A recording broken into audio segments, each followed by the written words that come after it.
Bismillahirrahmanirrahim. Mına bizim kompostun obyektimiz.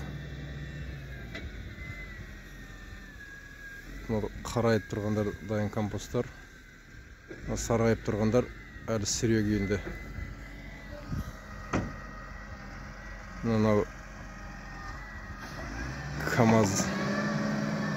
КамАЗ бен компосттың сериясын сабанды тасып жатырмыз. Сабанды артып тасып жатырмыз.